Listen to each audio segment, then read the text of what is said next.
Bonjour à tous, bienvenue dans la rubrique, la chronique SciTech sur Africa News. Il y a quelques années, on ne pouvait imaginer un accès complet au Wi-Fi intelligent dans les communautés rurales en Afrique. Mais maintenant, une révolution permet aux gens des régions les plus profondes du continent d'utiliser Internet. Ceci grâce à Connect Africa qui a déjà commencé une phase pilote au Nigeria. Le Smart Wi-Fi est un nouveau service d'accès à Internet. Il fait partie d'un engagement continu de Connect Africa pour offrir des opportunités numériques aux Africains. Ce nouveau service permettra aux points de vente divers, comme les détaillants, les centres hospitaliers, les stations-service ou encore les écoles, de devenir un point de connectivité et une passerelle numérique vers des opportunités pour la population environnante. Notre objectif, c'est de cibler les masses afin que nous puissions fournir Internet à de plus en plus de personnes dans les zones rurales. Nous savons que les gens ne sont pas suffisamment alphabétisés, nous allons donc mettre en place une formation pour les aider. Nous allons également les aider à comprendre comment cela leur sera bénéfique. S'ils accèdent à Internet, ils seront connectés au monde, ils seront connectés numériquement et nous leur montrerons comment faire. Selon Dipti Singla, chef de produit chez Eutelsat, le produit sera commercialisé l'année prochaine. Ici, vous devez être le point d'accès. Soit vous pouvez aller au point d'accès de l'opérateur pour payer en liquide, entrer le code du bon d'achat et vous pourrez ensuite accéder à Internet. Mais si vous voulez y accéder via le paiement mobile, vous pouvez le faire aussi. Vous effectuez un paiement avec votre téléphone portable et vous pourrez ensuite accéder à Internet.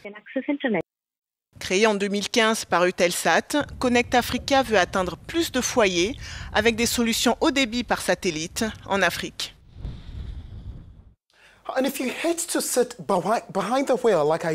Parlons d'autre chose. Les voitures sans conducteur pourraient être sur les routes du Royaume-Uni dans 3 ans si les plans du gouvernement pour investir dans le secteur se concrétisent. Le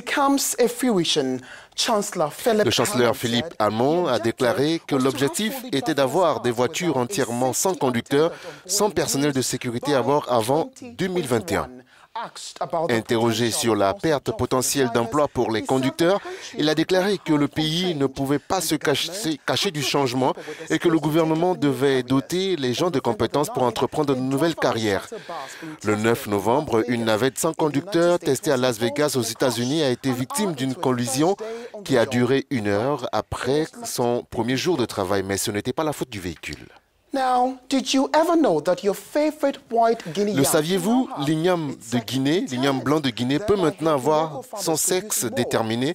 Ceci va aider les fermiers locaux à produire plus pour vous et moi. Eh bien, un groupe de scientifiques internationaux de l'Institut international d'agriculture tropicale du Nigeria, le Centre international de recherche agricole japonais du laboratoire de Sainsbury au Royaume-Uni ont finalement révélé la séquence complète du génome de l'une des cultures africaines mal comprises mais vitales, l'igname blanc de Guinée. Cette percée intitulée Séquençage du génome de la culture vivrière de base de l'igname de Guinée permet le développement d'un marqueur moléculaire pour la détermination du sexe et publiée dans BMC Biology, un journal libre d'accès. Ceci est un énorme développement scientifique et alimentaire. L'Afrique est au centre de la culture de nombreuses sociétés dans cette région. L'igname est la culture commerciale la plus importante du Nigeria, avec près de 14 milliards de dollars par an. Près de 60 millions de personnes dépendent de l'igname comme principale source de revenus, une source de calories alimentaires, et le gouvernement encourage actuellement l'exportation de l'igname pour les devises étrangères. Un génome est l'ensemble complet de l'ADN d'un organisme, y compris tous ses gènes.